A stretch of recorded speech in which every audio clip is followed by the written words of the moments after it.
I hope everyone is doing really well. Today I brought with me a revolutionary mystery of fiction, And Then There Were None by Agatha Christie. The first section of this video will be spoiler-free for those of you who haven't read it yet, and the second part will be a spoiler-involved discussion. I personally was very eager to read an Agatha Christie mystery, mainly for two reasons. The first being that one of her books, called Seven Dials, was being filmed as a movie in my previous school, and the filming happened while I was attending that school, so I got a glimpse of the set, which made me want to know more about the book, which eventually led to curiosity about the author. So I was like, I've got to read one of her books. And then the second reason was that after being interested in the author, I also came across this TED Ed video about her, which depicted her as a very clever and accomplished writer. Did you know that she has sold more than 2 billion books, and her books have been translated into more than 103 languages? So, as you can imagine, I was dying to get my hands on one of her books and see how it was so great. But the book I'll be discussing today is And Then There Were None. It's about 10 strangers who are invited to an isolated island by an unknown host.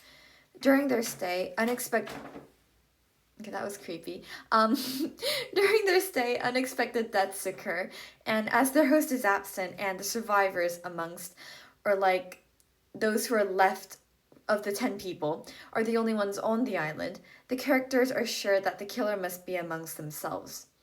As they live with a killer and don't know who that is, the island is filled with fear, suspicion, and lots of psychological unease. Like all of Agatha Christie's mystery novels, the book is set in a remote location isolated from society. In this case, it was a remote island. I heard that Christie... Oh my god. Oh, that's so creepy. I heard that Christie intentionally does this in a lot of her novels to limit suspects and increase tension between characters who are stuck with the killer. This book helped me get over my reading slump because while I was reading this, I'd been reading many old classics, and I enjoyed reading them, don't get me wrong, but they required lots of thinking to untangle the long and complex sentences. This novel was really refreshing for me at the time because it used short sentences and really clear dialogues, which is another of Agatha Christie's traits. But in another way, it was probably one of the most confusing books I've read because instead of figuring out what the sentence was saying, I had to decipher what was implied in between the lines. The map is back, everyone. But anyways, for me, I'm the type of reader who designates a playlist for every book I read. And maybe this isn't like a universal reader thing, but I feel that every book has a different suitable song depending on the book's vibe. And to set the perfect vibe for this one, I highly recommend Dark Academia playlist with no lyrics. Personally, because I just can't focus when I'm reading words and there are lyrics, but anyways, now whenever I listen to that specific Dark Academia playlist, my mind is instantly drawn to And Then There Were None. And that's something I really like because it brings me back to a lot of the good memories that the book gave, and I can reminisce on it every time I listen to one of those instrumental songs. So, once again, Dark Academia playlists, highly recommended. So, why do Dark Academia playlists and their vibe of intellectual mystery suit this novel? Conventionally, mystery novels would depict super nice characters and one suspicious character, and when readers accuse that suspicious guy, the murderer would turn out to be the most benignly depicted character in the end. But this book threw that convention out the window because all of the characters were absolutely awful. It was like, gosh, who is the most likely to murder everyone? Who's the worst? It was like a game of pick or poison. And that's what made it so fun. It's like a psychological puzzle that's nearly impossible to solve. I've got to give it to them.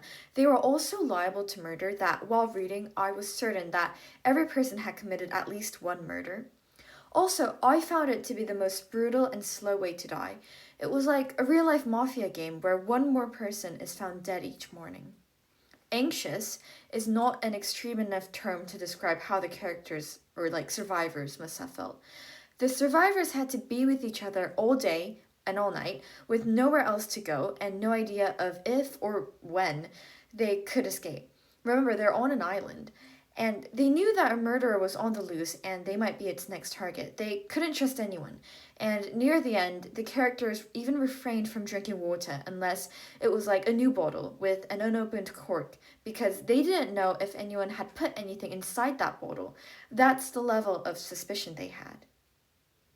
Well, that's all I have to say for readers who haven't started this book yet. But please continue watching if you've read it, if you don't mind spoilers, or if you just want to continue watching my video. Everything after this will include spoilers though. Okay, I'm gonna start spoiling now. Even though I knew this was a murder mystery, the first death of Anthony Morrison felt so sudden. It was like they arrive at the island and then splat, murder. I had braced myself for murder, yet it came so early at the least expected time. The 10 people were making excuses or shamelessly admitting how they had committed. Oh my god. Heart attack. Okay. Where was I? The 10 people, yeah, they were making excuses or like shamelessly admitting that they had committed murder. And after that, they wanted to leave, but Anthony Morrison was like, "Oh no, we should stay." And then as soon as he drinks from his glass, he loses his grip and he dies immediately. Creepy. I heard that Agatha Christie often changed who the murderer was while she was writing to make it harder for the readers to figure out who the murderer was. And this method played me very, very well because I never worked out the real answer until the end. Like, I never worked it out. And as I progressed through the novel, I thought we were narrowing down the murderer with all the survivors being the suspects. But that wasn't the case because Judge Wargrave turned out to be the murderer who had faked his death in the middle. But I wasn't aware of that while reading, so let me walk you through my predictions. In Chapter 5, I thought that the house owner had planted the resources for the characters to murder each other, and that the house owner had meticulously planned the perfect setting and was just waiting for the murder techniques/tools on the island to be discovered by the 10 visitors. That way, the murderer would kill everyone he wanted to without directly getting blood on his hands. He'd just be, letting them fall into the trap and kill each other until they were all dead. Similarly, in Chapter 8, I guessed that there was not just one murderer. At this point, I wasn't sure that the house owner had planned the murder, but I still believed that it wasn't just one person, and that multiple characters were behind this, individually killing each other. In Chapter 12, I assumed that Owen existed, and that he somehow had shared history with the 10 people he gathered. Maybe he was holding a grudge on them and wanted revenge. I mean, once again, the 10 people, they were awful people, and it wouldn't have surprised me a bit if they had enemies. And that also would have accounted for why these specific 10 people, out of all the people in the globe, had been chosen. I found the characterization of this novel to be absolutely brilliant because the 10 people were all strangers to one another, and that made us and them unsure of who to trust. One of the 10 characters, Emily Brent, said a very memorable quote, which was, "In the midst of life, we are all in death." It really showed that Brent had already embraced her fate of inevitable death. And regardless of how much the 10 characters, well, less than 10 characters tried to deny it, in the back of their heads, all the characters knew that they were going to die on that island soon. However, it wasn't just this quote that showed Brent's nonchalant/indifferent behavior towards death. It was right after General MacArthur had died, and the characters were skeptical of Emily Brent's innocence. And the book reads, Emily Brent was knitting. She did not look up. In a cold voice, she said, "The idea that I should be accused of taking a fellow creature's life, not to speak of the lives of 3 fellow creatures, is, of course, quite absurd to anyone who knows anything of my character. But I quite appreciate the fact that we are all strangers to one another, and that in those circumstances nobody can be exonerated without the fullest proof. There is, as I have said, a devil among us." But, yeah, she makes sense, but Miss Brent knits away so calmly when she says this, and it wasn't even like an anxious type of knitting. I found this quote and her unbothered attitude towards death ironic because normally, a good character would be freaking out at a succession of deaths, or they would actively engage and concentrate in these debates to try to find the killer, which wouldn't be altogether horrible for Brent since, she was innocent and she wasn't the killer. This attitude brings me to another point. No funerals or respectful burials were held at all to honor the dead. I understand that they were all panicked about their own lives and they were focused on finding the killer. Yet I couldn't help but be suspicious of their carelessness towards the deceased, and I think that their response arose because they were simply accustomed to death, and they had all caused it to others before. Anyways, back to the idea that these characters are all strangers whose credibility had not been verified. The judge led many debates and discussions, and because he's a judge, he's supposed to be the fair one, but he isn't. And after I discovered that he was the killer, I started to see all the discussions that they had in a new light. And now I really want to reread this book in the future because I will be able to notice much more now that I know the murderer's identity. Similarly, for the doctor who, is supposed to give fair diagnoses and cure people, we couldn't really trust those diagnoses because if he had turned out to be the murderer, then he might have said something that was false. And the characters were also aware of this, and they died without trusting a single soul on the island. The whole novel was built on so much fear, suspense, and mistrust. I think that the fate of the 9 who were actually killed faced a fate worse than death because the characters were forced to relive their guilt psychologically before they were killed. Take Vera Claythorne, for example.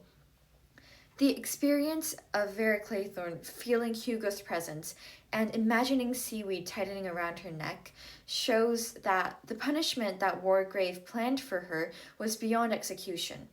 It was mental imprisonment. She was forced to relive her crime so vividly that memory replaced reality, and overcome by guilt, trauma, and hallucination, Vera ended up taking her own life.